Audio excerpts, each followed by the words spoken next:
5 weeks, 2 countries, this is day 4. We started the day at Alpacaworld, which was stop 1 of 4 on a guided tour that we booked.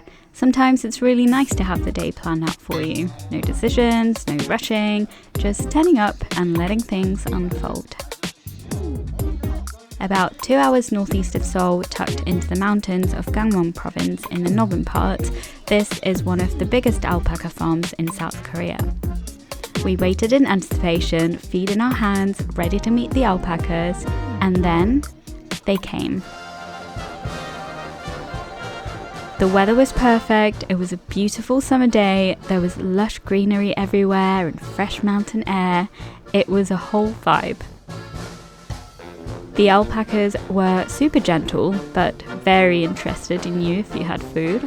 I don't know what I felt about that. Emily looked mildly terrified at the start, but we worked together to feed an alpaca. Teamwork makes the dream work and all that.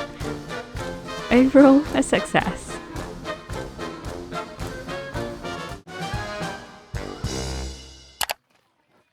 Beyond the alpacas, there were loads of other animals too. We had a little stamp tour, and our first stop was the bird garden. We saw some kids with birds landing effortlessly on their hands, so we also tried our best to look inconspicuous and tree-like, but I don't think we quite succeeded.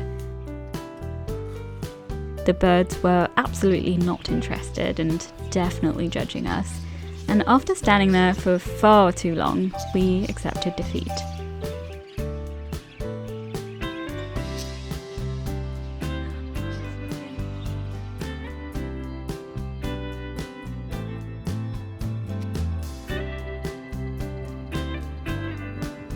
Our next stop was to see the eagles, who were pretty chill. We also met some capybaras and fennec foxes, all lazing about in the sunshine. Honestly, same. For some reason, we were going backwards on this stamp tour, but our next stop was seeing the peacocks. They were pretty loud and didn't bless us with a full display of feathers, but even without that, they were still so beautiful.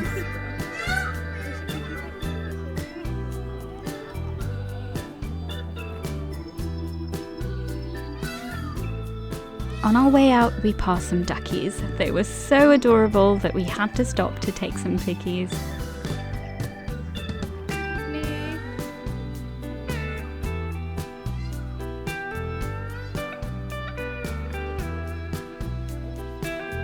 Walking around this place was really calming, especially after our last few days in busy Seoul City. It was a much needed reset and a change of pace, and we finally got to have Emily join us, which was lovely.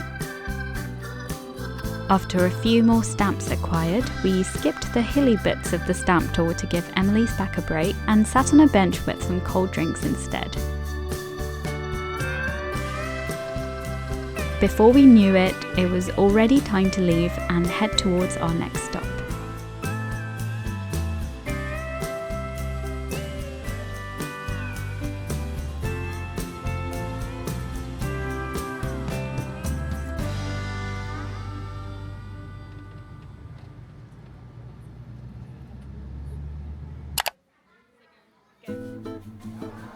Our tour group stopped at this place for lunch, where we ordered some 닭갈비.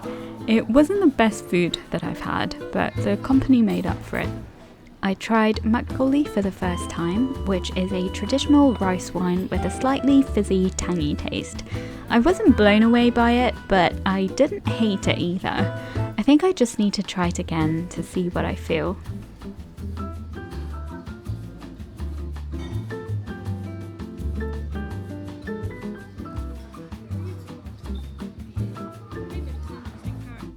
We then arrived at Gangchon Rail Park.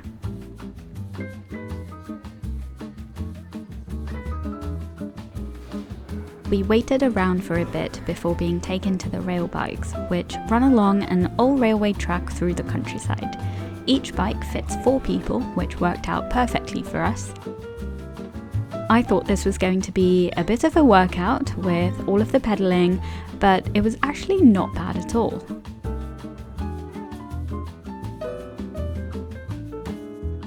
You can see our tour guide running along, working extra hard to get us all some nice photos. And off we go.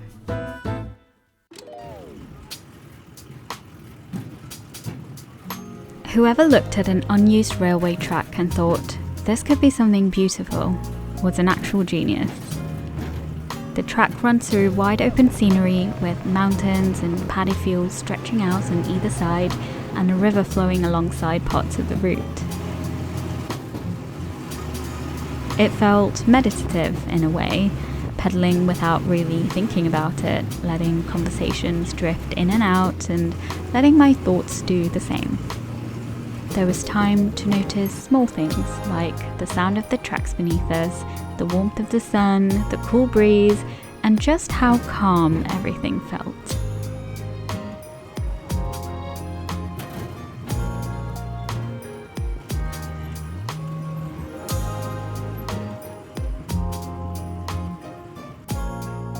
Along the way, we passed through 4 tunnels.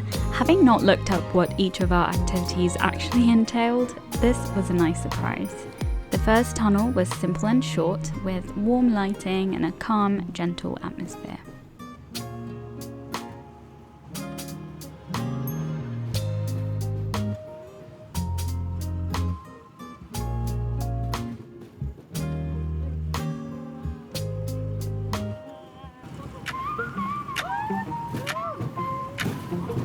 The second tunnel had bubbles.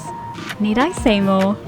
It was playful and colourful, and my inner child was very much enjoying herself.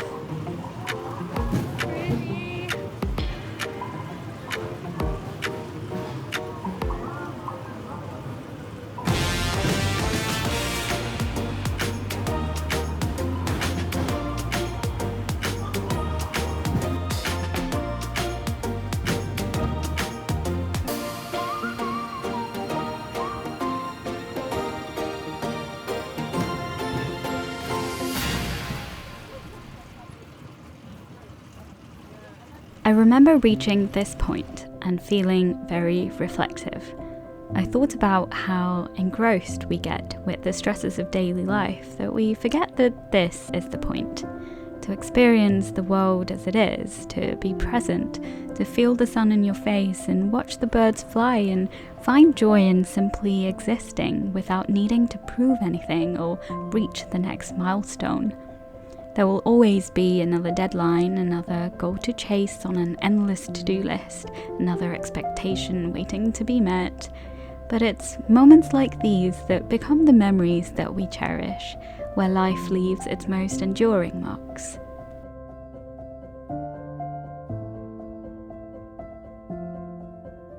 The third tunnel only made this feeling stronger as we rode through a magical starry night galaxy. It was probably my favourite tunnel of the 4, and it stretched on for a while, which I was so grateful for because I was completely immersed. It was way better in person than on camera.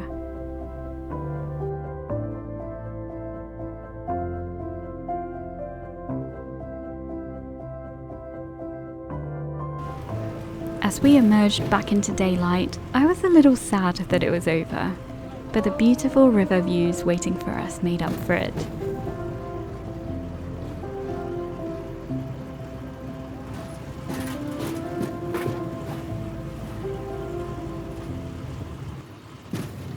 Then came the final tunnel.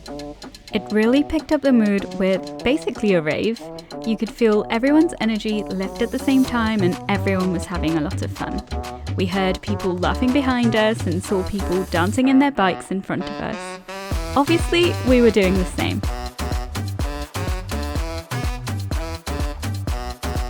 Let's go!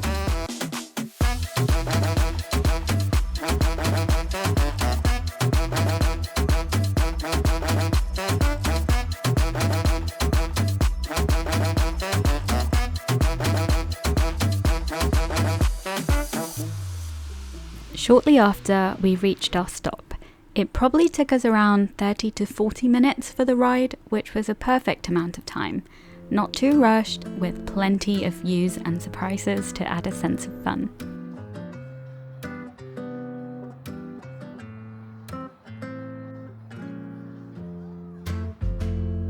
Afterwards, we boarded the romantic train, which took us back to the starting area, bringing the whole experience gently to a close.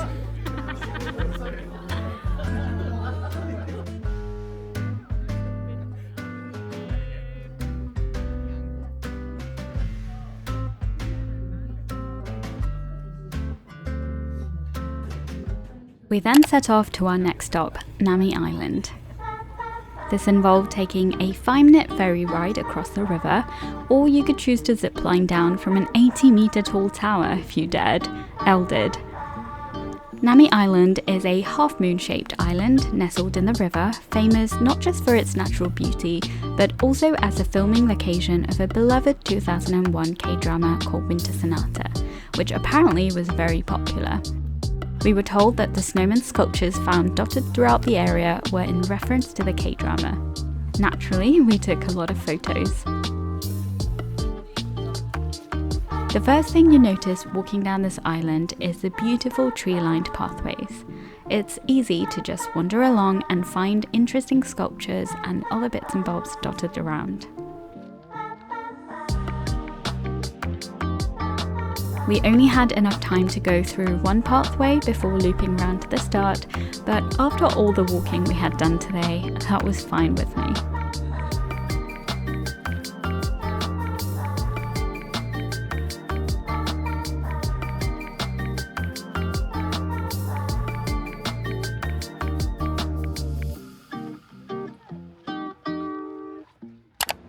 The heat was catching up to us, the sun was sharp, and by the time we'd gone a short way in, we were properly dehydrated. We stopped by a little cafe to get some cold drinks before heading on.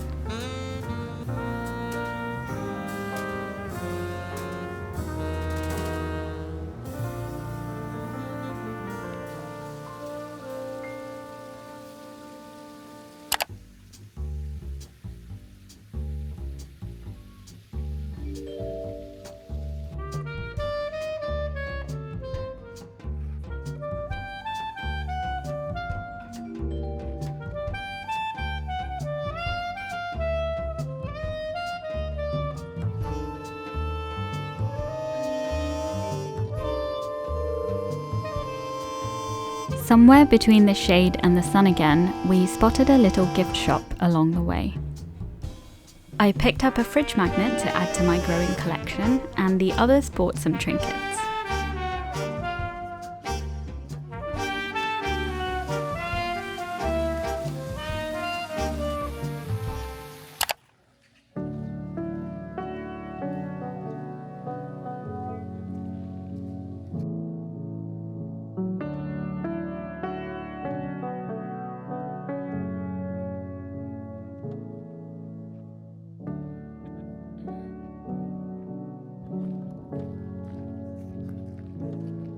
The route we picked ended up taking us back along the river on the way to the ferry, and it felt like the best choice.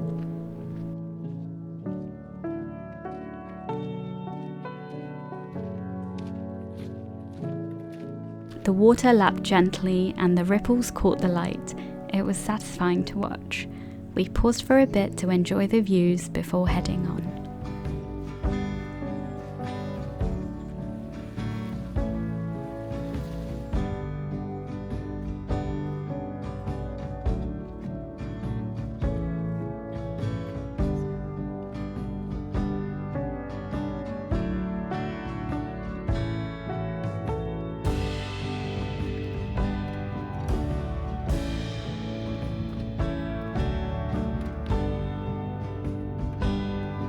After this long day, we had one more stop to go, the Stay Healing Park Starlight Garden. Unlike the other places we'd visited today, this one was all about the evening. As we followed our tour guide, things kept getting better. The garden transforms as the sun sets, and the thousands of lights scattered throughout the parts, trees, and installations all come alive.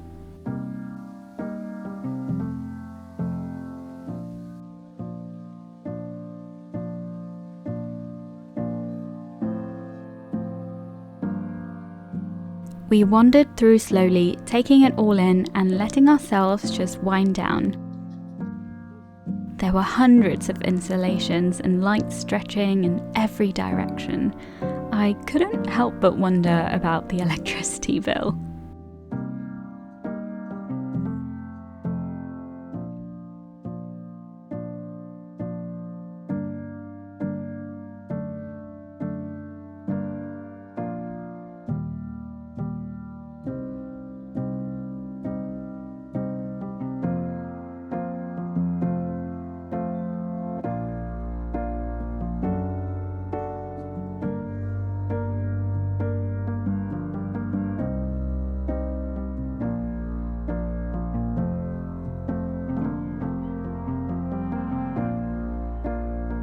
These tunnels were my favourite to walk through.